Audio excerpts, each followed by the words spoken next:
Excuse me, it's hot outside. I don't want to wear socks. You'll just have to put up with it, okay? Now we've got a show to do. Put on a happy face. Oh, crap. It's the Dennis and Andy Show.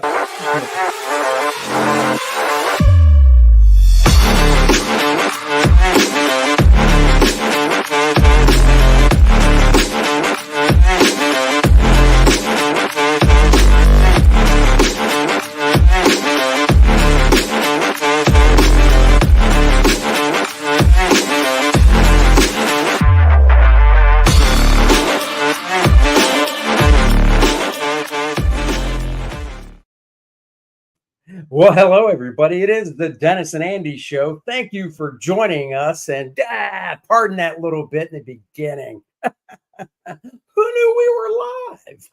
Anyhow, we are back. It is Wednesday, 3 p.m. I feel like I've been around the world in 80 days, but realistically, I've been down to Orlando and back from, we left Thursday early morning, got back last night. As you saw, I was on the bros. It was basically get back, throw the bags in the house, shove down some dinner, run up here to do the professionals with the guys. And it was a good trip. Daughter turned 21. I know. 21. She is officially an adult. I know. Helen was like, you should take her to Thirsty Beaver. I'm like, that would be fun. She wouldn't drink anything. I was just going to say. It would be fun. The Thirsty Beaver is just great. And when I say dive bar, it's a dive bar. It's not a put down, though. No. It is an awesome, awesome dive bar. We're talking no draft beer. We're talking PBRs, Coors Light. Well, Bud Light, let's be honest. I'm sure they have Bud Light.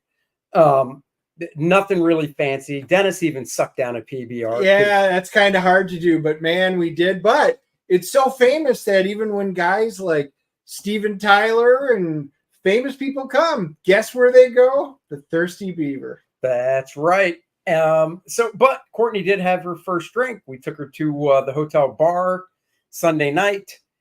Told the bartender she just turned 21 today. He's like, well, let me see that ID. So she pulled the ID out, gave it to him. And we were like, this is her first drink. And it was hilarious. The guy sitting next to us at the bar heard us, and he turns his head. He goes, sure it is, like that. And my wife and I are like, you don't know our daughter. This is her first drink. And trust me, we've gone out. We've actually tried to get her to drink because, between the four of us, we always try different drinks, whatever they're known for. And Court, she just won't do it. She just will. And then she'd be like, nope. Yeah, just smells it. Yep, just smells it. So I think, what was it? She got a Bahama Breeze, something like this. So it wasn't even like a beer or a shot. It was a fruity drink because, we told the bartender she likes, virgin pina coladas and Shirley Temple. So something like that with alcohol. So I think it was a Bahama Breeze. She smelled it and she took a sip of it and she was like, and just, that was it. So I ended up drinking a Bahama Breeze on Sunday night. Splitting it with Helen because I didn't really want it either. I would much have preferred a beer. So, but it was a fun trip. She's a big Star Wars nut. Did all that. I told Dennis, we hit literally, we did Hollywood Studios, Epcot, Animal Kingdom, Magic Kingdom. And in fact, have you been to Animal Kingdom? I can't remember. No. So we did Animal Kingdom and we did the safari thing, which I got to say is really cool because, they do have lions there, but they, they're not behind cages, but they're far enough away with the big moat and all that. So Mufasa. Yeah. Okay. But I learned something. So like a giraffe can get to 18 feet tall. Now I knew that. You look at a giraffe, you're like, duh, look how tall it is. A giraffe's tongue is 18 inches long. I've never seen my wife be so giddy and look at me and go, why isn't yours? And I'm like, hey, I'm sorry. I'm not Gene Simmons. I can stick this thing out maybe an inch. That's as far as it goes. Gene Simmons. Boy, that guy's talented. Also saw an African elephant. Oh, wow. African elephant, his down below junk can be 12 to 18 inches long, whereas So the same length as a giraffe's tongue. I'm seeing a correlation here with your trip. right. And this was the African elephant. Now the counterpart of the American albino elephant, its pee is only about 6 inches long. So Oh, so the American's always smaller. So it's the Andy version of the elephant. It correlates because you know what they say. You know, black dudes are supposedly fire hoses and stuff, and us white dudes are like Michelangelo's statue of David. You mean standing proper with no arm? Okay. Well, and the little So okay. So there you go. Just saying, it was a good trip. Yeah, and once again, Andy goes down to Disney, Star Wars, all of this, and what does he bring back?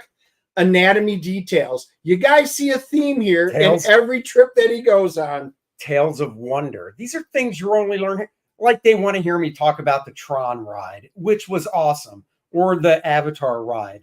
Very cool as well. Nope, because Tron apparently has no junk, so it's not worthy of a discussion. No, but you do lay forward on the motorcycle as you go through the ride. I bet it does. Randy Howell in the house. Hello. Hail to you, Randy. We missed you last week, Randy. We did miss you last week. We were like, where's Randy at? He's blowing us off. Randy's popping links. Thank you so much, Randy. Hyper Kaiju is in the house. Hello, Hyper. It's been a while for you, too. Marcus Kellegrew is here. Yay. Dennis Rodriguez, Spaceman. All the peeps are showing up. We're getting a good audience going. Comics legend. Will Kor-Drath grow his hair back in issue 2? No. In fact, we'll tell you spoilers. The hell with spoilers on that front. No, he keeps it the way it is because he's not worthy to grow it. Well, not to mention it doesn't take place all that far in the future. He hasn't had a chance to grow it back, and we just don't magically grow hair back in this world. That's right. Just like in this world, I don't magically grow hair back.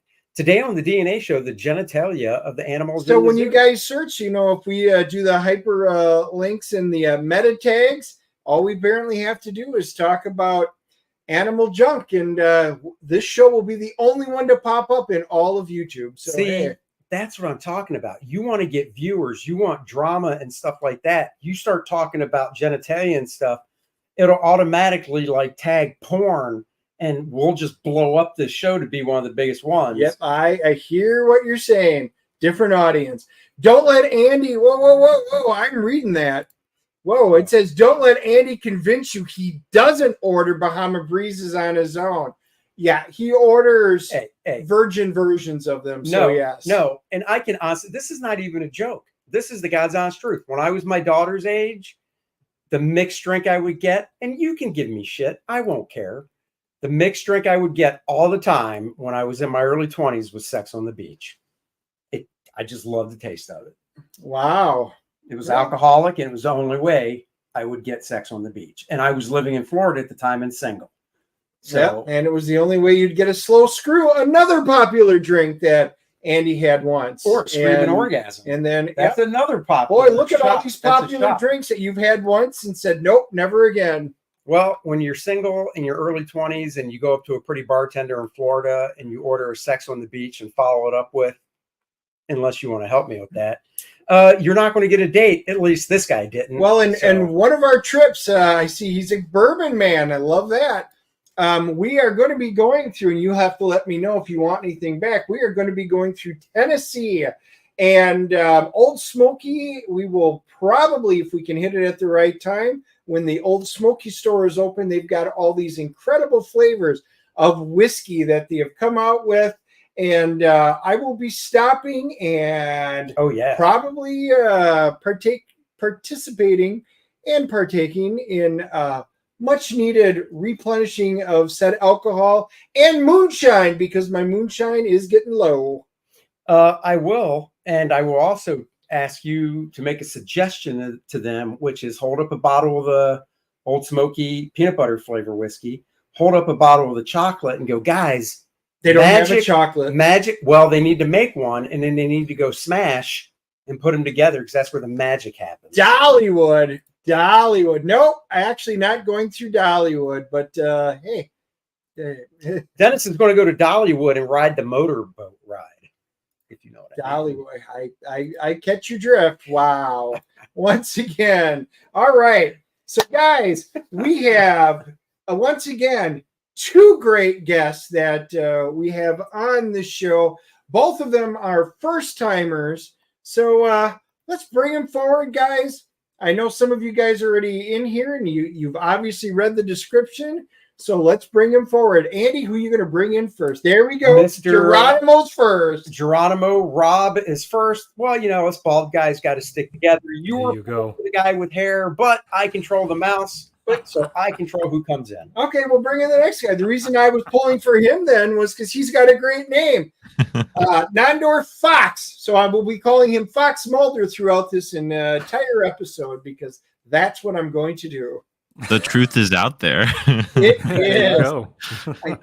Had I known me. this ahead of time, I would have done one of the X-Files clips and intros, and we could have used that to bring you in. I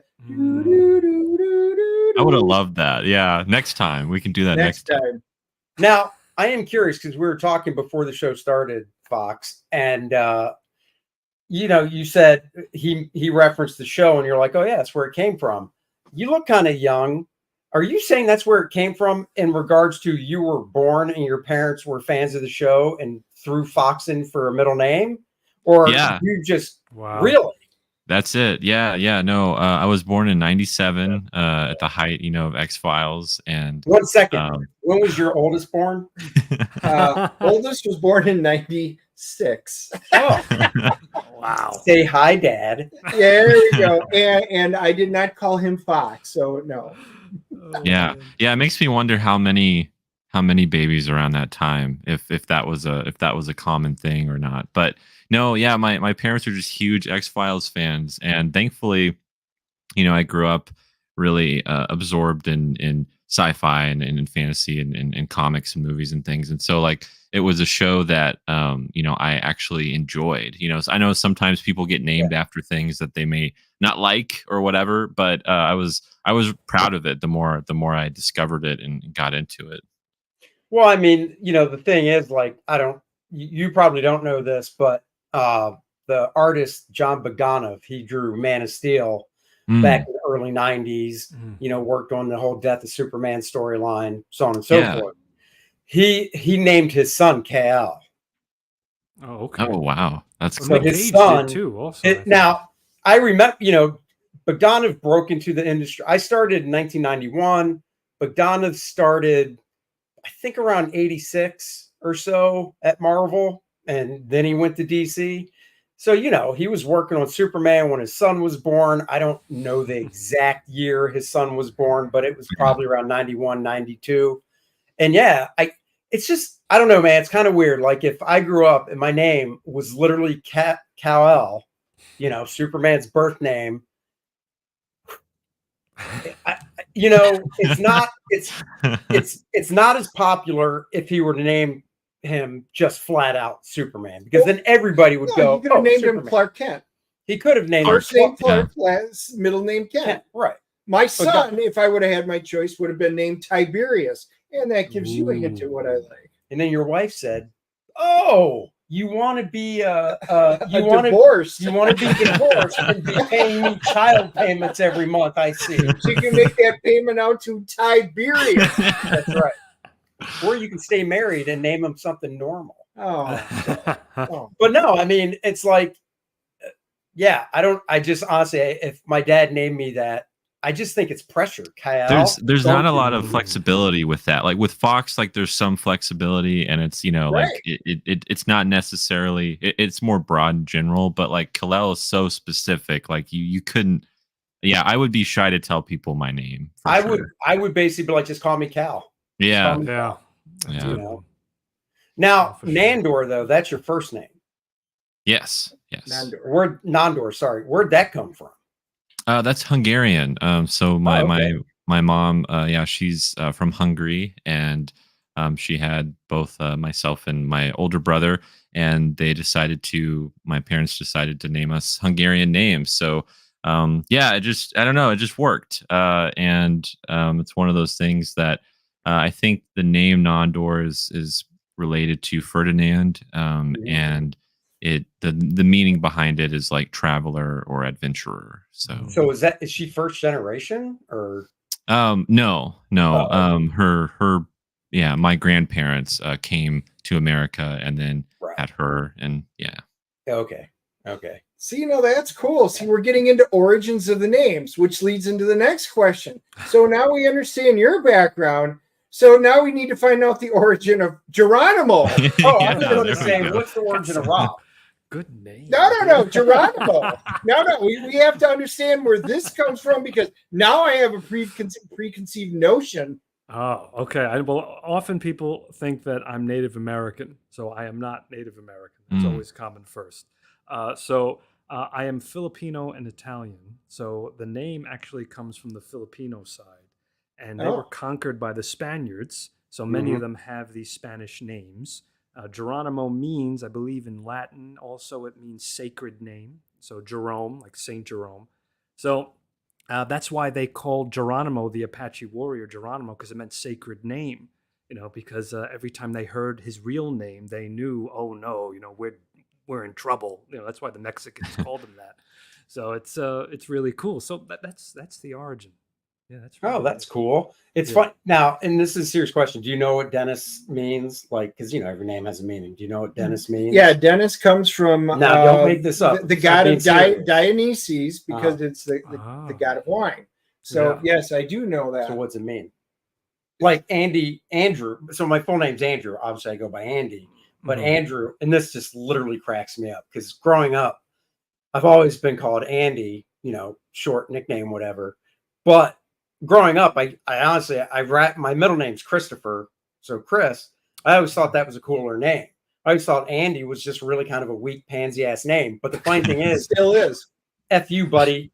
Andrew means, and you can look this up. I'm not bullshitting. It's my Andrew middle name. actually means manly.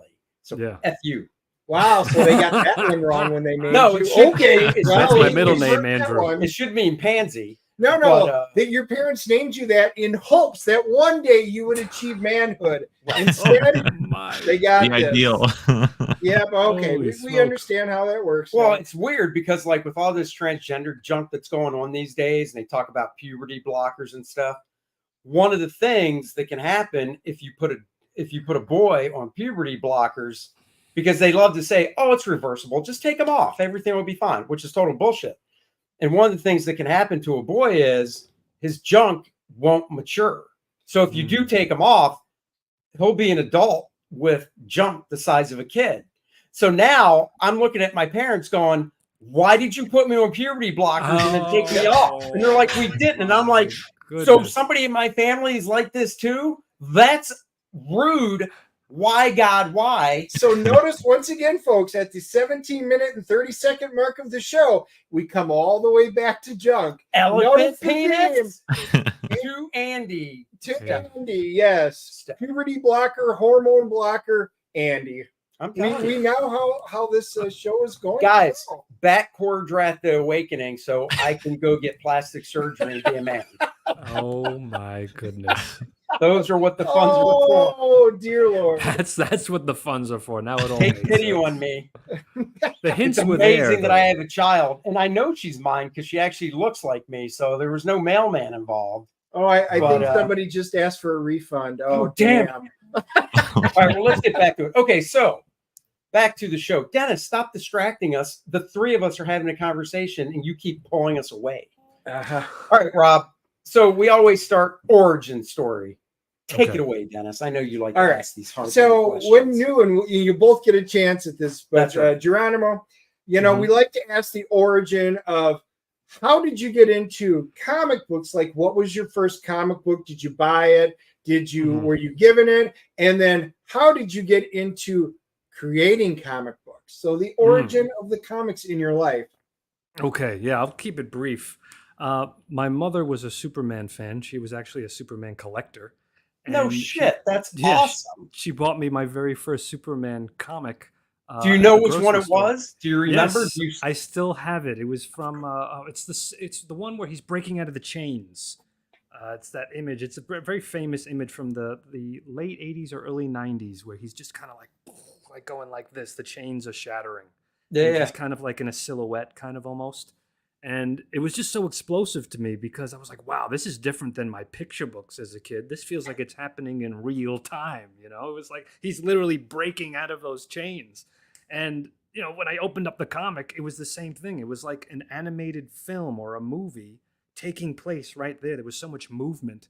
And I have to say, you know, right from then, I was hooked because then that was like the binge of Batman, X-Men, all these different comics and all these different characters.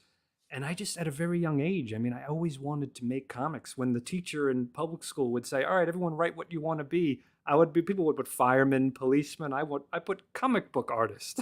Sure. I just always wanted to do it, you know? And then as you get older, you know, the outside forces tell you like, no, you can't do this. Don't do this. You know, it's impossible, you know? But it took a while for me to kind of figure out how to make it a career. You know, it's been a journey, and I'm sure you guys can relate as well. But it was really renewed too when I ended up interning at Marvel Comics too. Oh, did you really? I did, yeah. It was a really cool experience. Made me realize I do not want to work in the offices. What year was that? When was that? That was 2000. Okay, what was the year of Iron Man? Because that's when I was there. Oh, 2008. 2008. That's when I was there. And I was there for about a year and a half. And it was a really good experience. But then I knew, like, no, this is not what I want to do. I don't want to be in the corporate part of it. Because I was so disappointed to see that the writers and the artists didn't work there. You know, when I was younger, I was like, oh, I'm going to meet everybody. You know what I mean? But it wasn't like that, you know, but it was still cool to get that experience, to see the behind the scenes in the editorial rooms. You know, I worked in the bullpen. And then after that, I was like, no, you know what? I want to make the comics. And I have to really give credit to my boss at the time there. He told me, if you want to stay here, you won't be making comics. He goes, that's the mistake that happened to me. He was like, Who was it? It was, I don't know if you know Omar. Omar, he was in the bullpen. He was the head of the production. What's his last name? Do you remember? Otaku or something like that. I mean, the name rings a bell. Was this when they were still at was it 385 Park Avenue South? That's it. That's the one. Yeah. Oh yeah, absolutely. Yeah. So, you know, I have to say, because he saw that I love to draw and I wanted to get, you know, perspectives and criticisms, you know, and critiques. And he told me, he goes, listen, he goes, I see you want to be an artist. I have to tell you, this is not the path to get in to do that. He goes, it just won't happen. Oh, Pete. Oh, the boss is Hey, here. Pete. What's going Pete's on? always throwing shade. You gotta sit up straight now, right? Like, Deservedly so. There we go. Okay. And Vera Dark asked if we stole our first comics. I mean, I didn't. I paid a whole 60 cents. I know Dennis rolled his first one up and stuck it in his back pocket, walked out. Well, I used to do that. We used to buy comic he's books. A thief. I used to roll them There up you go. and then stick them in your back pocket, and then you hopped on your bike and you rode home with it in your back pocket. I mean, that's what comics used to be. I mean, now he means a tricycle because he still has yet to master a two-wheel bike. We're getting the training wheels off soon. Baby steps.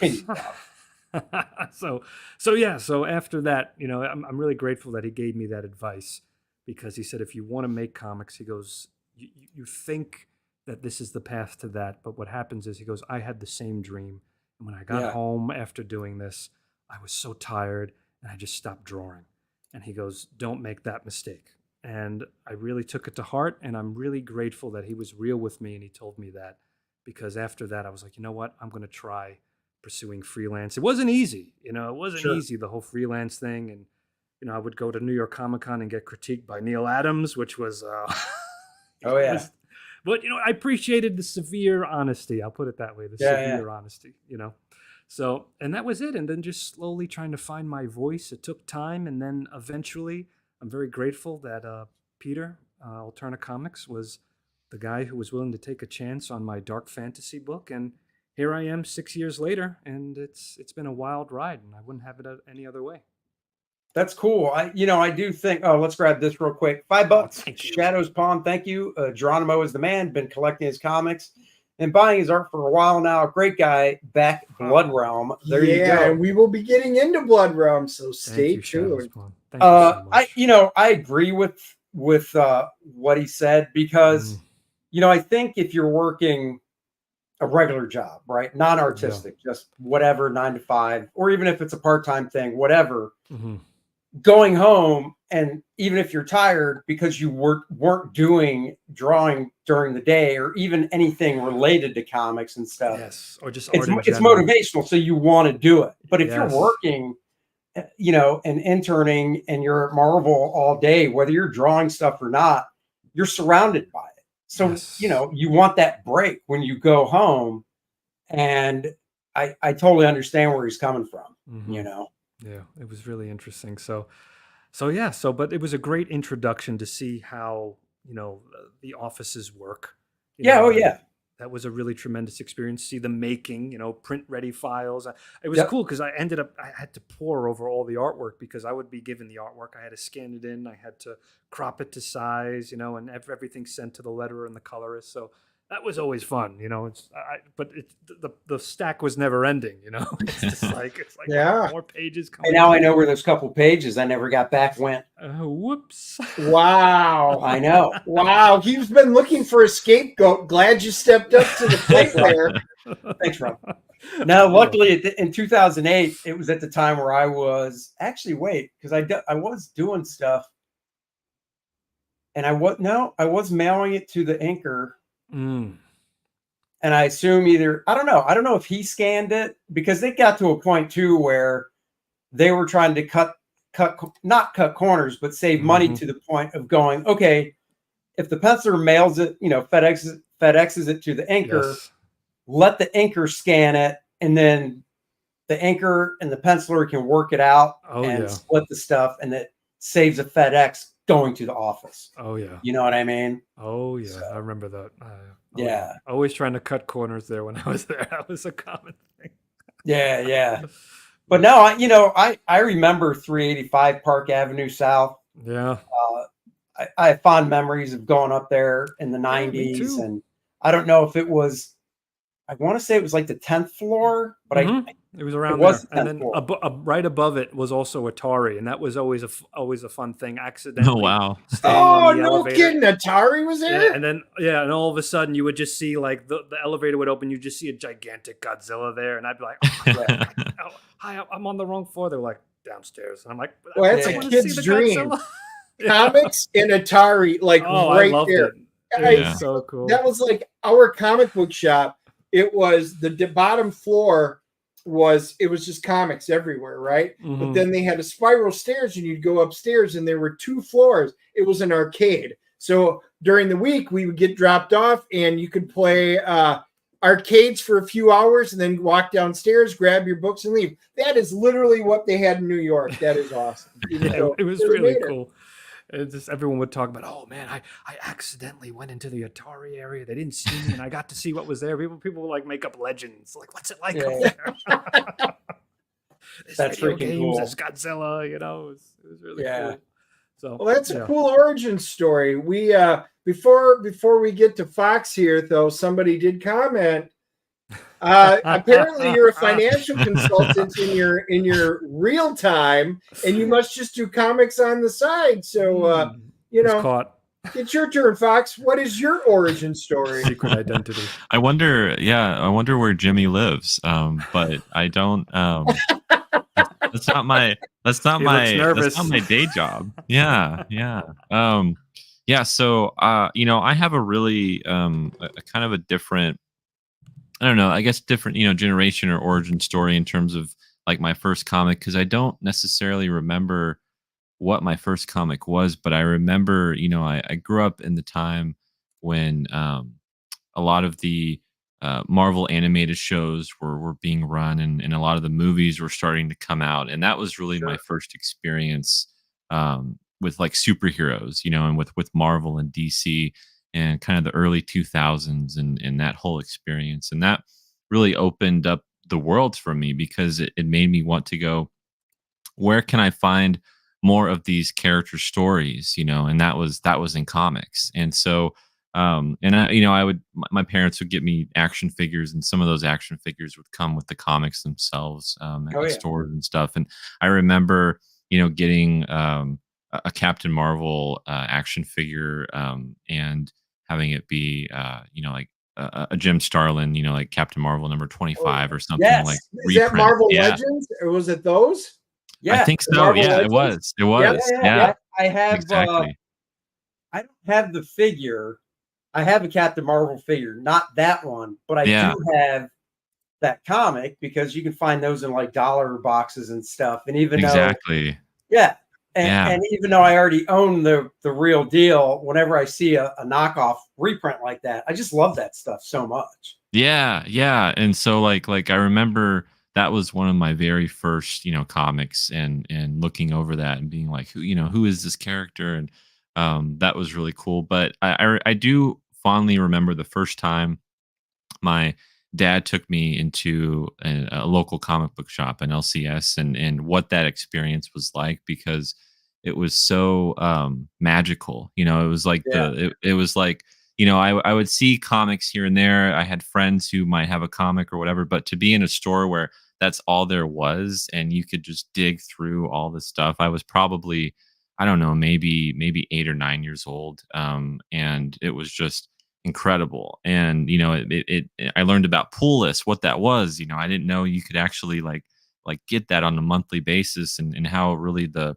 the industry worked and what that was like. And but I fondly remember getting into, it was really the Ed Brubaker, Steve Epting Captain America oh yeah, run, and that made me become a Captain America fan. It made him my favorite character, and coming in on that, and I would also go to my local Barnes and Noble and pick up like Crisis on Infinite Earths or Kingdom Come, and I would just find those graphic novels everywhere, and I absorbed it all, and it didn't matter. Like I didn't really understand everything I was reading. I wanted to know, and I loved the art, and I wanted to know more about these characters, and that was just huge for me. So after loving and reading comics for so long, I realized at the end of high school that I wanted to be a writer. I wanted to write stories, and that was something that I was really passionate about.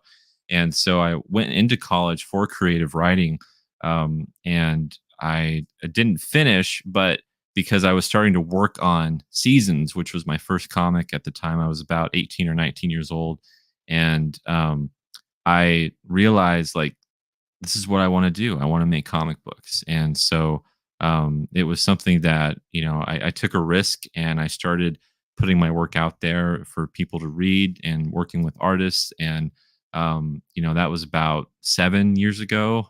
So from then on, I've been putting out a book or two a year, and have just been trying to, meet people and create comics and make it a full-time gig if I can.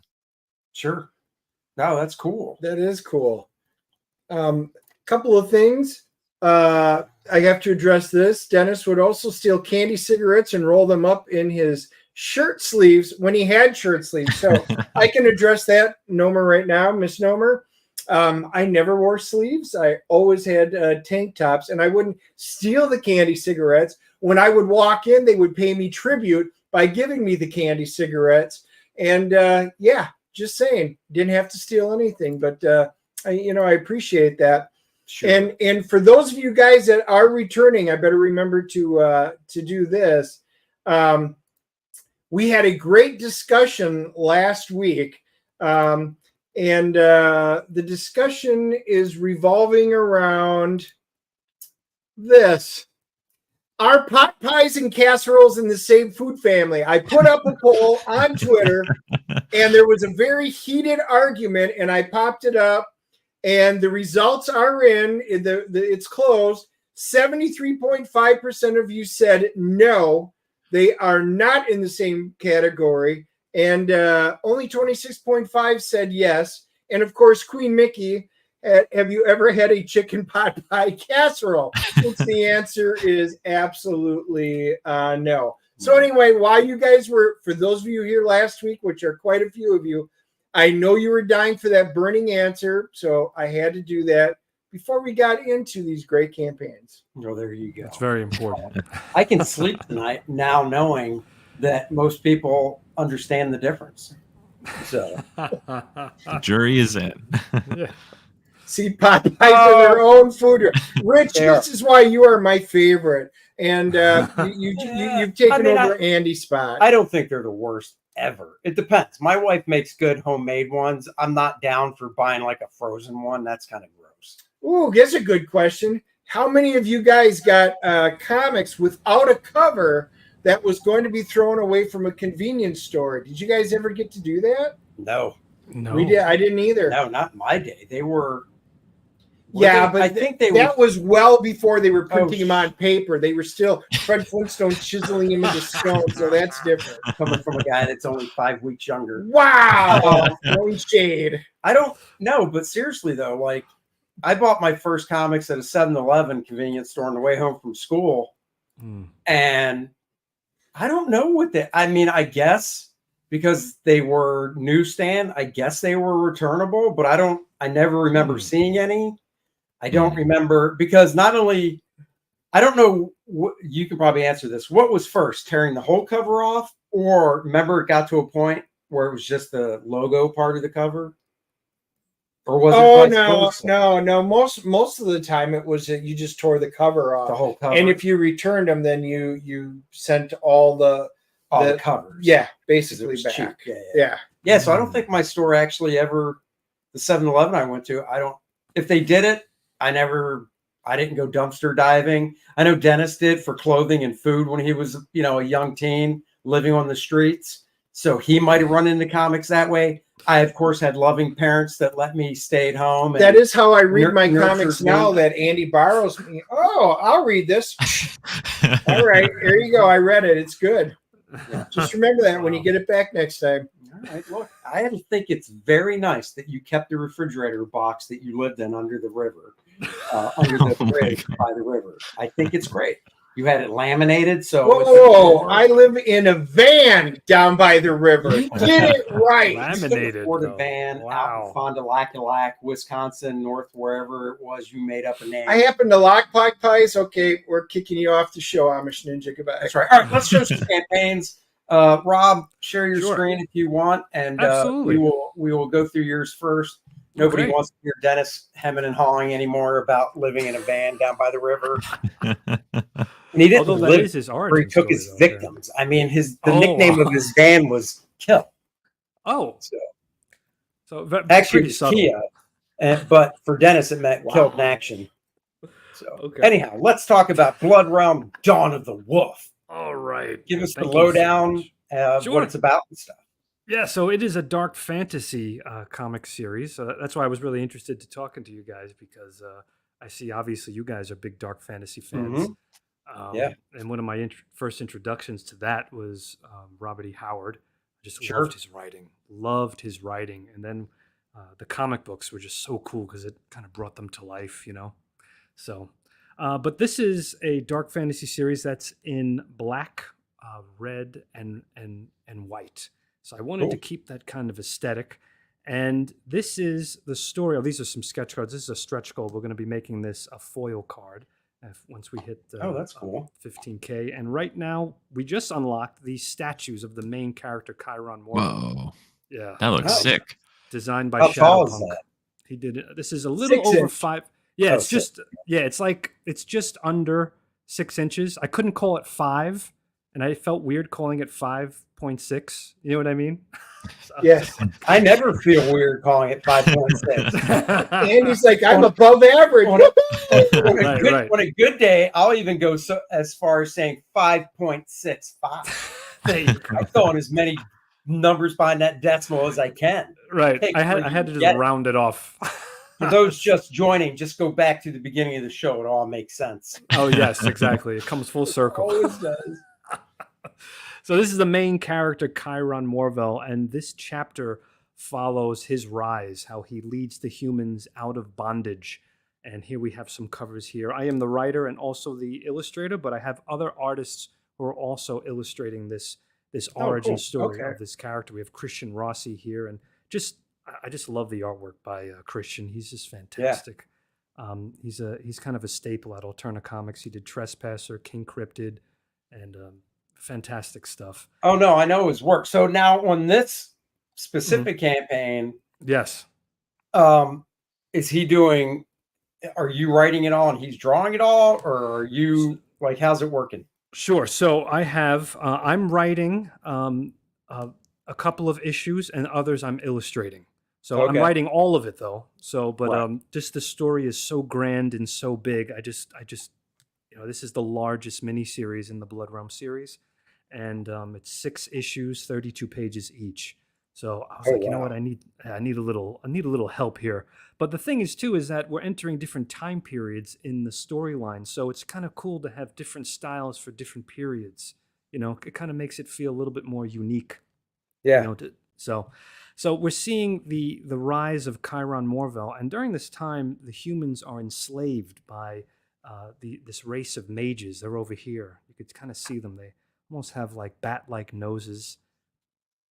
And then we go into this old time period, which is basically like our prehistoric age here, where it's like they instead of dinosaurs, it's these massive beasts that once roamed the world, and Oh, that's cool. early civilizations were worshiping them as gods. And that's Keir Covington here. And if you're not familiar with Blood Realm, you could literally start with the series because this miniseries, this chapter, is the earliest in the timeline, chronologically speaking. Here, there's Chiron Morval. He's going to be, I'm telling you, I'm putting him through the ringer here. You know that phrase, kill your darlings. It's like, man, in order for him to be a hero, right, he has to go through hell. What makes him end up being a leader, especially freeing and leading human beings out of bondage. And he also introduces magic to humans for the first time. That's why the mages are able to oppress the human beings. So he's gonna be put through it. Now, I'm also an art history professor by day, comic book artist by night. Oh no shit. That's cool. Yeah. So I adore ancient Roman art. Yeah. Yep. Italian art, and I've traveled to Italy, and I just love the ruins. Wow. So I wanted to get some type of Colosseum type amphitheater in there. And this is a time when human flesh in this story is cheap. You know what I mean? Human beings are enslaved, and human beings are used for other races' entertainment. So we see this other goat-like race. They're all humanoids, and they're all at war with each other. So again, the question is, how the heck do humans go from this to now becoming this warrior here and this leader of Iron Wolves? So that's the story and the legend that we're going to be telling here in this miniseries. So it's been an absolute blast. All of my love of history, mythology, religion, and even the Iliad is one of my favorites. Just putting that all together into this epic story, and Conan the Barbarian. And you kind of get this. Dennis, the Iliad is what they would term classic literature. You mean like isn't the Odyssey? It's one of them, yeah. Oh, did you know that? I did know that. Dennis, Dennis, you're not see just you thinking of the Googling Iliad. stuff. I can see you Googling stuff. I don't even have to now with one. Ilya, finger. how do we I love spell hyper guys who that? don't get Rob started on Caravaggio. Oh man, I love Caravaggio. He's one of my favorite artists of all time. Here we go. No, that's another episode. All right. So wonderful double-page spreads by Keir Yeah, Covington dude. when we see that prehistoric age when early races of men, early civilization are worshiping these massive old beasts, and they're all vying for power over the lands of Mordrin. That's the name of our world, Mordrin. And then we also have the same place thousands of years later, now when the mages are in power. And I really told Krishna, I said, listen, we have to think about Roman Forum, Pax Romana here, the time when Rome was at the absolute peak. And he really got it. He nailed it. We have statues of the gods here and everything. So again, just to see how humans rise from this, and the character Chiron Morvel, this is the other artist we have on board, Juan Sanabria. He's doing fantastic work. And we're seeing how Chiron will have to fight all of these different demons. So here we have the demigoddess, Silgameth of lust. So he has to defeat her and kind of rise from slave to warrior and then to leader, to commander, and which will eventually lead to the great rebellion of the humans. We had a vinyl. We're all sold out, but we had a vinyl soundtrack. Yeah. So my buddy. So wait, who did the music then? My buddy and I, mostly him though. I got to give him all the credit. I would just give him little notes and stuff. He's the musician, and he just did a wonderful orchestral soundtrack, and it was just so cool to do that because I always wanted to produce a vinyl. I have vinyls. So This was a real tremendous experience to be able to do that. So wait, is that a full size or a 45? This is a 45. Okay. Yeah, it's a 45, 14 minutes of music. We have a collector box, so you can get everything into a nice package here. And sketch card commissions by me. These are the cards that I'm doing. I do these all live on my YouTube channel, Geronimo Draws. Oh, All cool. characters from the series. Back Yeah. issue bundles are available as well as add-ons and T-shirts. Got to have T-shirts, right? Everyone loves a Yeah. good T-shirt.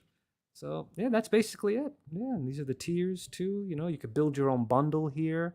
So you know, if you want to make your own thing up, you can do that. Digital bundle, which includes all digital comics and also the digital soundtrack. And just for $15, you can get the latest issues. That's it. So big question for you, because I know Please. you're being exposed to new audience members here. Sure. If people, and I can already see their comments, a lot of people are loving what the art was. They can I'm so already happy tell to this hear is that. something cool. Thank you. You've got some of the back issues and stuff. How far back do you go for back issues? Because if you got new guys, can anybody get in, or do they have to go digital in order to start with one? No, they can get. I only don't have a couple. I think there's about 3 or 4. The rest you can get. Those you can get from alternacomics.com, because Okay. I have issues that are, you know, like they're not reader copies, they're pristine copies. You know what I mean? Right. Sure. So I have those, but the others you can get from Alterna Comics. But the good thing is, like I said, you can just start with this, and each Yeah. miniseries really has its own story because it's a different perspective of this great Cool. big war. You know, everyone. So wants to get Comics the most- Legend asks, can we get a taste of the music? Is it in the trailer? Will the vinyl be available again? Yeah, because you just tickled a whole bunch of vinyl fans. Oh, here. get out of here, Yeah. really? Oh, that's tremendous. So I have little snippets and previews. I did a whole stream with my friend who was the composer of the album on my YouTube channel, Geronimo Draws. There is a track there called Ode to the Iron Wolves, which you can listen to. And Cool. I will be doing a second pressing because the first pressing went quickly. That was 100 records. I did a small one because, you know, I wasn't sure how it was going to be Yeah. received. It's my first time doing that. So I will be doing a second pressing for sure. So maybe I'll end up putting that available as well. So yeah, guys. So that's basically Yeah, it. I hope you do a second pressing because I'm one of those vinyl guys. I had gotten rid of Oh. it all. I used to do picture discs, and I've just like everything else. I started collecting again, so I love that stuff. Oh, tremendous. Okay, yeah. So I will probably end up doing that very soon since you know, you're not the first people, you know, to ask about it. So yeah. So if anyone has any questions, feel free to let me know. You know, I hope you dig everything. I'm glad the comments are positive so far. Awesome. Well, very cool. The link is in the description. Randy Howell has posted it as well. So guys, go check that out. Thank you. brothers. Show it some love. Give it some support. 15 through 18 for $15. They come signed. That's a hell of a deal. Oh yeah, yeah. So And definitely check that out. You can get the entire miniseries here. The first 2 are illustrated by me entirely. 13 Okay. and 14, 15, 16, 17, and 18 is the entire thing. So Right. yeah, for 25. So it's, you know, that's the Alterna newsprint. You know, that Yep. we love. Dude, I love that Newsprint. paper. Yeah, I Right, love it's the that. That's best. so Yeah. cool. It's No the one best. else is doing that. It's so amazing. I know. Well, I love the I know. paper. I think, you know, doing black, white, and red like that works great on it. You know, and even if it was full color, as long as you keep it nice and simple, like you're doing with the tones on this, that paper Yeah. just works great. It looks great. It feels great. I just, you know, I love that Pete's doing that stuff. So I I think know. that's really good. Thank you. I think man. it's really good. And then I Brian appreciate it. says, let's see, that your commissions are fantastic. Oh, So there you thank go. you. Thank I do you, all Brian. sketch card commissions live on the channel. You know, this way people could have it documented and they could see it. It's a little, you know, scary to be drawing live for you know, the people are watching, you know, but Wow, that's cool. I got used to it a bit. And we have a great chat and discussion about all different Yeah. things as we're drawing. So it's a lot of fun. So Oh, that's cool. yeah. All right, Mr. Fox, let's talk about your campaign here. Thank you so much, All by right. the way. Thank you. Oh, of course, man. That's awesome that you're a professor. Is that something you do? Do you go to the campus or do you do it through just Zoom stuff or both or what? No, now it's all back to in person. So Yeah. you know, I work at Brooklyn College. you How many know, days a and, week do you have to go in to do it? Every day? I go or- in. Is it? So I work at. So I'm basically a full-time adjunct. So Yeah, it's, yeah. 3 different schools. So 4 days a week. 4 days Oh, a week. okay. Yeah. So, but I love it. I love talking about history, as you could probably tell. So Yeah, just yeah, go on yeah. and on Dude, about when it. I did I did adjunct teaching at the University of North Carolina, Charlotte, about a decade ago. And I just loved it. I love talking about comics because it was a sequential storytelling class. Oh, nice. I love talking about the art of comics, how they're created, how to tell stories. I just loved it. I thought it was so fun. It just, we moved, and I don't know about up there, but here, adjunct professors, it was just basically something to do for fun. The pay was just like, oh, okay, yeah, that's cool. I'll buy some comics or something, whatever. Right. I mean, dude, I had to pay for my own parking. Yeah, no, I do too. Yeah. I'm like, seriously, guys, you pay like shit, and I have to pay for my own parking? I know. Thankfully, I'm in the CUNY, New York City system. Yeah. Because we have a union, thank God. Yeah. So that helped. But the other schools that good. don't, it's basically to pay for groceries. Yeah, that's just it. It's just something to do, make a little extra cash and get me out of the house. But we moved, so we're not as close anymore. So it's just not worth it for the drive. Yeah, of course. But anyhow, moving on to yours, Nandor. And this one's sci-fi fantasy, so I can't wait to hear this one because I love both those genres too. Yes, yeah, thank you guys. So yeah, this is the Fabled Offering. It is my my foray into doing the sci-fi fantasy genres. This is something that I've never done before in any of my other projects. I've only done like supernatural, superhero, some like drama, just kind of slice of life stuff. But this is a one shot, and it's kind of everything that I love about these genres, like mashing them together and trying to do them both justice. So I'm a huge Star Wars fan, of course. I love Lord of the Rings. So one of my favorite comic book series is Seven to Eternity, that came out a few years ago by Rick Remender and Geronimo Pena. If you're a fan of Dune or like Dungeons and Dragons, like D&D stuff, this is like right up your alley. But this is a story about the Grand Princess Aurelia, who is a warrior princess. And she has just finished fighting this huge battle and defeating this race called the Makmal. And she is on this quest to meet with this ancient being called Sizen, who is this character here. And he's an ancient deity who is kind of his function in the world is he can kind of manipulate and control time.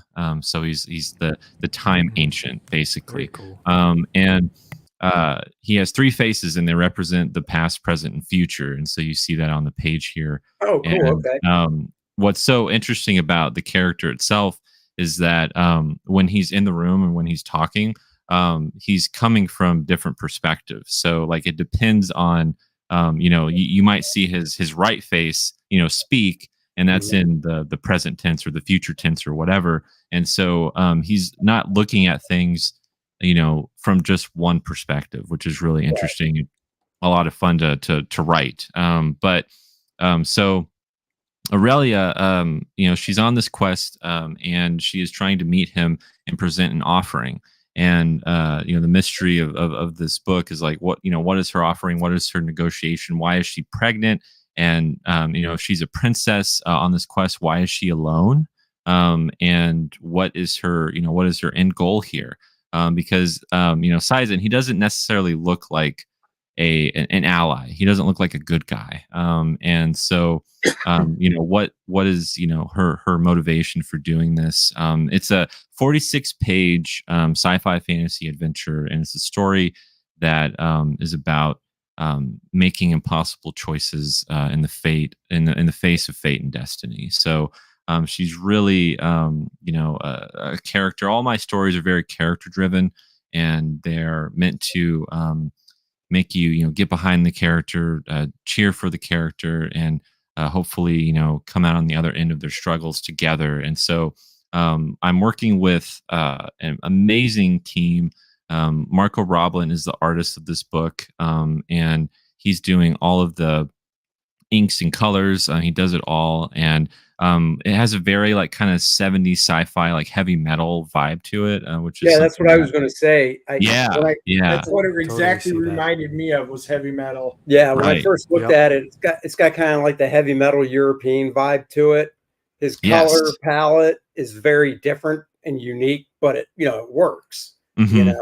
Right. Yeah, it has like kind of a like a trippy psychedelic nature to Yeah. it, where it feels alien, you know, and that's kind of that plays into kind of the sci-fi aspect of it, even though a lot of the visuals and kind of the world itself feels, you know, very grounded in fantasy. And so that was kind of an interesting you know, balance to find, because I was thinking about the world, and while I was doing all this world building, thinking about, you know, how to make it mesh well, and the deities themselves, they kind of represent, or they, what you see of them more so has the technological side of things, and the people on this planet, you know, it's more grounded, more kind of gritty, and has a lot of the fantasy elements that we come to know. But there's a lot of different variant covers to choose from. I'll go through these really quickly. Sure. The Go first one is by Marco Roblin, the interior artist of the book, and this is a wraparound cover, and this features Aurelia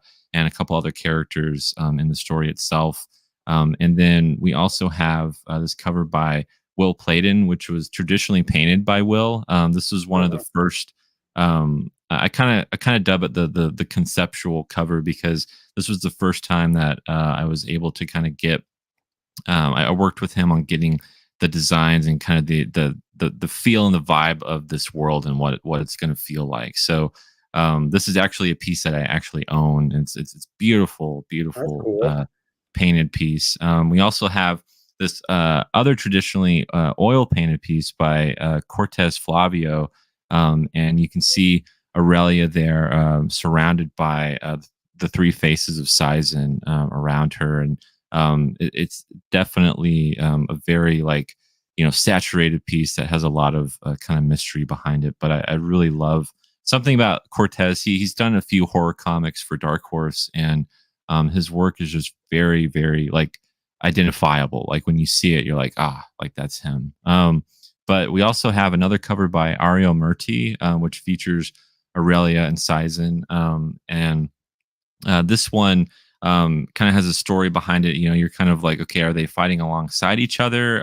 You know, why are they reaching for this baby here? You know, is this Aurelia's child?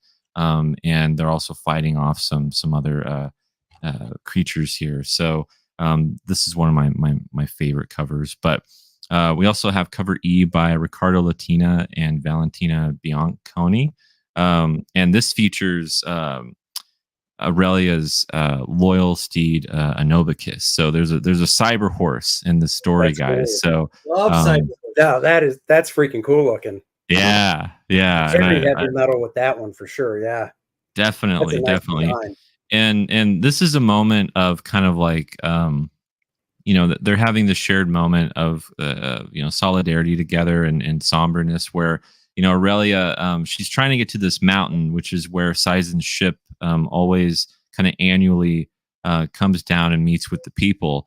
And she's having a moment of, you know, second thoughts and a lot of doubt. And her horse Anobicus is here to kind of like comfort her in this moment. And it's raining blood. You know, it just has a lot of great you know, atmosphere to it that I'm really really proud of. I'm really proud of how it turned out. And then the final cover that you can get is by Marco Rudy, and this was also traditionally painted by him, and also a piece that I own.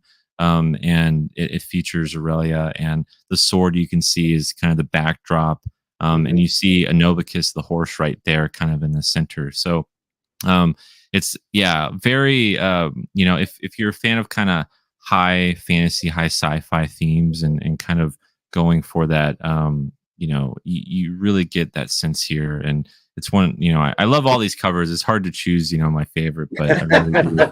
I really do. You know, I hear you. I'm proud of all of them for sure. And so, you know, it's 46 pages. You can get the PDF for $6, which is, you know, such a steal, such a deal. And The cover A wraparound is 14, and then all the variant covers are 20, and except for E and F, which are 25. And all of these come with the PDF as well. So you can get both physical and digital. You can also get all the covers if you want. I also have a tier where you can get the Foxhole Comics bundle, which is my imprint. This features and includes all of my previous books, such as Manchild or Seasons or Lifeline. And I'll go. You can get this print as well by Rick Rother that you can add on. I will say we'll talk about my other books real quick in case people are interested. So you can add on all of these books individually. You don't have to get the Foxhole Comics bundle to get each book, but if you're interested in anything else that I've written, you can get Manchild, which is kind of my 60s, 70s era kind of nostalgic throwback book. That's a superhero action comedy about Rufus Boston, who's this character here. And he's a comic book nerd. He loves superheroes. He loves comics. And he hangs out with his friends. You know, every Wednesday is a Wednesday Warrior. And did you say his name is Dennis Turner? my wings don't look that cool, Andy. Oh, that's right. Yeah. You know, it's so funny because I gotta say, the more that I shop this book around and show people Manchild, I get so many people who are like, "Did you like base this off my life, or like, or off this person that I know?" You know, and it's so funny because it really hits home. But you know, it's a commentary on the beauty and kind of the pitfalls of, you know, being a child at heart. Like when is it a good time to grow up? You know, do we ever grow up? Right. You know, what is that like? And kind of balancing that. But while you're reading about Rufus and his own life, you're also reading about this butterfly superhero character named the Monarch Crier. And you're reading these two stories simultaneously, and the mystery behind this series is how these two worlds collide, what their connection is. And so what's so cool about this story is that when you're with Rufus in the real world, you're kind of reading it like modern day style comic book is told. But when you get to all the Monarch Crier bits, it's very much in line with that alliteration Stan Lee kind of way of storytelling. And so it's this back and forth, and it's a lot of fun because you're kind of I'm playing with the contrast of fantasy and reality and how they inform each other. So that's a series that we're issue 3 will be coming out very soon, but we have issues 1 and 2 available. We also have Lifeline, which is my original graphic novel. I worked with 7 different artists from all around the world, and they each contributed a different chapter. It tells a life story of this character named Lewis Wakefield, and you see his life through the eyes of different people. So with every chapter, with every art style change, you know, chapter 1 is told from the perspective of his father, while chapter 4 is told from the perspective of his daughter. And so you get to see how kind of this character's life has changed throughout the years. And it's a story about legacy. It's a story about family and, you know, what you leave behind. So there's that. And that's a 96 page graphic novel. And then also I have Seasons, which I only have volume 2 hardcovers available physically. You can get the PDF for volume 1, but I'm all sold out of physical copies of volume 1, and I'm going to be reprinting those soon as trade paperbacks. But if I did run a campaign for a Seasons on Indiegogo a few years ago, and so if anyone picked up volume 1 and they still want to pick up volume 2, that you can. This is a supernatural superhero story about Fletcher, who his abilities change with every passing season. So he's having to figure out, you know, why he has these powers and why they keep changing. And also, you know, he's fighting these supernatural forces with every book, and each book kind of has its own narrative and like standalone story. But it'll be 4 volumes altogether, and you'll be able to follow him on this 1-year journey. So that's kind of the goal of the story in the book, is to, you know, see how his life changes and how the man he starts out to be, how he becomes the man he's always wanted to be by the end. So yeah, that's where we are. I also have a few stretch goals, which we have the sticker that's been unlocked for all backers. If we hit $1,000, we will unlock this trading card of Grand Princess Aurelia. And then I also have where we can unlock the Sizen trading card. If we hit $3,500, I'll print a black and white director's cut of the book that every backer will get along with the full color version. Wow. That's huge. And yeah. So I'm really excited about that. And then if we hit 5K, every backer will get a mark of size and temporary tattoo. So Aurelia in the story, she gains this tattoo that is on both of her hands, and it's something that I thought would be really cool for backers to get, where I could like kind of replicate that for them, and they could have that. And then if we hit 7,500, we will make kind of a world map or a map of Aurelia's journey from her kingdom of Telindius to Mount Gephyra, where she's going to meet Sizen. So this is really exciting. I had launched this campaign on Kickstarter last year and funded, and so this is a second chance campaign that I'm hoping to, while we're getting the book lettered right now, the art's completely done. We're getting it lettered, and so if anyone wants to get on it before we send it to the printer, now's the time to do it. And I'm very excited about this book. It's a standalone story. You get a full emotional arc for Aurelia, and you get to see her go through this beginning, middle, and end of her journey. But it's also, I did a lot of world building. There's a lot there that I could definitely expand upon. And if people really enjoy it and they want more, it's definitely something that we can do. But if you want kind of, if you want what I have to offer, not to make that a pun, but like if you are looking to kind of see what I'm capable of as a writer, if you've never read any of my works before, if you don't want to get in on a series or anything like that, this is the book to do that, because you get a full story and you also get to kind of, see something that, hopefully if you enjoy, you might enjoy my other books as well. Right. Oh, that's awesome. And why don't you hit your refresh screen? Because I see Randy had posted that each of you guys have picked up some backers. Oh my goodness. Yeah. We're almost set. Wow, $17 away from that stretch goal. Come on, people. Let's hit that stretch goal while we're get on that here. trading card. Somebody needs that book right now. That would be so amazing. Oh my gosh. Thank you guys. Yes, thank you so much. Tremendous, unbelievable beautiful support. Yeah, thank you so much. And while somebody get in there and do it, we will of course talk about there it is, Kor-Drath the Awakening, the hit or the follow-up to the smash hit Kor-Drath the Reckoning. Guys, go check this out. Campaign the first 30 or next Wednesday. That is when it comes up. We will be doing a special stream for that next Wednesday. Boom! Just heard a big block of thunder. The gods are angry with you for all the shade you threw today. Crazy. It literally started off the stream looking out. There's windows right in front of us, sunny, and now it looks like it's about 9 o'clock at night. That's how dark it has gotten. And yeah, the thunder just boomed down on us. Boom, boom, goes the thunder. So guys, check out Kor-Drath the Awakening. The story picks up. Vordoom the Undying is the big bad, introduced at the end of Kor-Drath the Reckoning. He is on the hunt for these artifacts. Kor-Drath needs to get to them first. Who will get there? Adriana's tribe is now in Vordoom's crosshairs. Kor-Drath needs to protect her tribe, unlike what he couldn't do to protect his own tribe that was totally wiped out in the first book. Go check it out. We've got multiple covers. Of course, you've got the main cover by myself and Dandy Dan Lawless. The homage cover by myself. Dan, of course, worked up a great cover with Bud Root on black and white art. Dan colored it. It matches so well with... Oh, get over there, little mousy mouse cursor, so I can see what I'm doing. Oh, it pairs so nicely with the first cover that Bud and Dan did for Kor-Drath the Reckoning. You can put the two covers together. If you missed out on the first cover featuring Lilith, you can get that and the Adriana cover together on this campaign. We are doing a black and white edition of the book.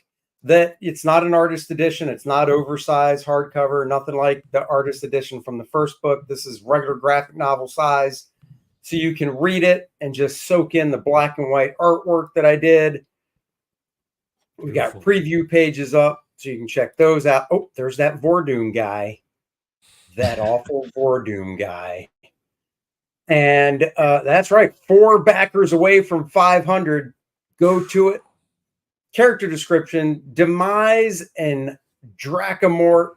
The next. Oh, thanks, GJ. Sorry. Dyslexia. Oh, what fun it is to have. That's why I always call Dennis Endis. Oh, dear God. I get it wrong all the time. Dear Lord, just keep going. Just keep going. Oh, A new game module for a new campaign that Dennis wrote. If you like the first game module, Mayhem in the Mirador Mountains, you're definitely going to dig this one. These are totally different stories from the graphic novel. And this one, of course, like the other one, it's playable, 5th edition rules. The cover is drawn by Bart Sears and Dan Lawless, once again combining to bring a great fantasy piece together for the cover of the book. So you can back that. Scrolling down the wrong side. Kor-Drath is such a great book. I've read it multiple times, and I enjoy all the characters, especially Necronite and Vordoom. Oh, thank you. Yeah, thank you.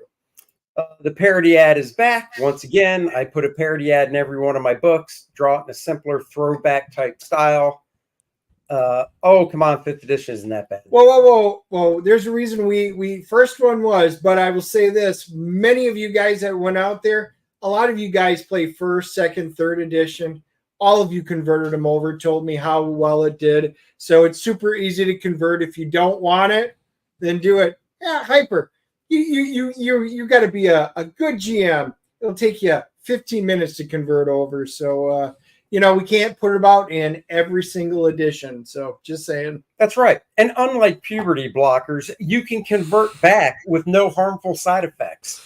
Guys, the first stretch goal at 50,000, just like the first campaign, is the first playable character card. This time it's featuring Vordoom, the Undying, the big bad guy himself with his little harem of undead hotties. Below him at his feet on the front by myself and Dan Lawless. On the back, Dennis came up with some awesome character stats. So pause it if you want so you can read over those stats. He is a badass. Let's see. Stupid mouse, got to scroll. And then, of course, we have some great add-ons. We've got Kor-Drath, The Awakening, the layouts. It's just the whole book of my pencils before I go to start inking, so you can see how much pencil I put on paper before I start inking. Sometimes it's not a lot. Sometimes it is. It just depends on the scene. So you got that. We've got the manga version of Kor-Drath, The Reckoning. It's in total black and white. We edited it, so it's E for everyone now, and that is smaller digest manga size. We've got a color digest version, 5.5 by 8.5, also edited, E for everyone. So we did get feedback. Dennis's daughter is a teacher, and she's like, well, I'd like to take this to school. And we're like, what, the violence? She's like, no, the violence is fine for the middle schoolers. It's that one page of Kor-Drath and Adriana having a little fun, if you know what I mean. I'll explain that to you later. It's going back to junk. So we just started from the beginning of the show, and it comes all the way around towards the tail end. But not in these books. These are E for everyone. They are E for everyone. We had quite a few people saying, I love the story. I would love to be able to let my kids read it, but so now you can. That's right. And you can also add on, we've got a 2-inch figure, a 3-inch, and a 5-inch Kor-Drath figure. The 5-inch, we got prototypes of each one made. The 5-inch is actually out in the hands of Chris Thacker, who is painting it now. He paints miniatures, and he's been posting progress shots. Go follow him. He's doing a fantastic job on it. They do not come painted, but they do come in that nice little clamshell clear plastic there. So check that out. Hyper says Andy has a 2-inch figure. So what? So well, after the extension, it's been doubled. So he's a proud man. No, now. Dennis, that's what the funds are for, is for the extension, you silly goose. We're trying to sell books. And of course, you can get the collector's box by itself as an add-on, or over here in the featured tier, the Kor-Drath Awakening bundle includes every cover. It includes the game module, the Adriana trading card, which you can either buy separately or you get for free if you signed up and backed the campaign. Scrolling down, you've got everything. It's like Burger King. We like to have it so you can have it your way. You can get cover A on checkout, add on any of the other covers or vice versa. I still have to put on the main page, there is a Budroot line art cover that is available. We did that on the first campaign with Lilith. We're doing it again with Adriana. And going back to print for a second print of The Reckoning with a new Budroot cover. Yeah, another Budroot cover with Dan Lawless colors on his cover. That's right. And of course, the catch-up tier with that cover second printing and the cover A for The Awakening. Get yourself a head sketch by me, any character of your choice. We just added a retailer pack. We did that before. 10 books. Once the campaign's over, we'll contact you and you tell us how you want to break up the 10 books. It might be two of each of the 5 covers, one of this one, any combination, 9, any combo you want. Figure sketch, character of your choice. The Big Bad Booty Daddy box is The Awakening and The Reckoning. Everything, every single thing that we put out, everything, both game modules, all the covers, both trading cards, the collector's box, get it all. And we did add a retailer pack for 25 copies of the book, biggest discount ever. And once again, on fulfillment, we'll talk with you to figure out what covers you want, or you might just be like, I want all cover A. It's up to you. We don't mind. And the Big Bad Booty box there is limited to 50 because we do have limited copies available of The Reckoning, the various covers and such. And on checkout, you can also add on some of the few covers as well. So if you wanted just cover A from The Reckoning, that's fine. You can do that. So there you go. That is Kor-Drath, The Awakening. Go check it out. Links for all these campaigns are in the description below. I wanted to do an update because we didn't get Geronimo's update, but there it is. I picked up 3 more backers as well. So, guys, we love to see when we have our guests on that DNA bump always comes forward. So love to hear that. That's right. Unfortunately, when the show's over, I get a DNA bump, but it's not what you expect and definitely not something you want. Those aren't pillows, Dennis. Honestly, oh my God, you just can't stop. I don't know what you're talking about. You and your innuendo. I'm plain as day, and you read into everything. My God. What do you mean? Rob's laughing. He understands what you're trying to put down. He's always smiling. I of course, this is how they talk back in the Roman times in the bathhouses. I did my research. He knows. You were in the bathhouses. I know you're that old. Hey, I'm not the one going to San Francisco to visit bathhouses, Dennis. You are. Wow. Well, look, our lights flickered. All right. It's getting bad. It is. I'm not kidding. It is dark outside. DNA forensics. Yeah. Guys, we will be back. Refresh Fabled. Hold on.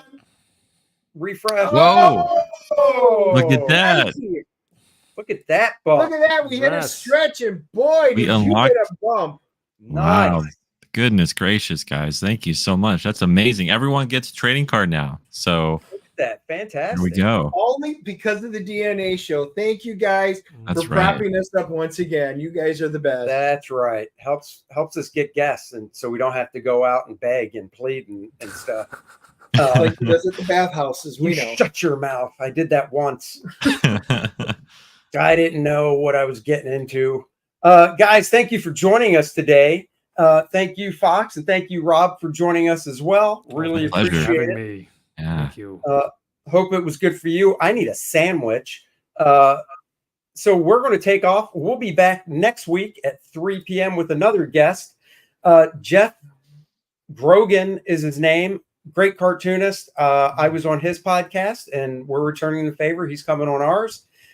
We'll be back Friday with our movie review of Kingdom of the Planet of the Apes. The next installment, but a new creative team. So I'll be very curious to see how this works. And then I am going to try and catch Fall Guy this weekend. Dennis already saw it.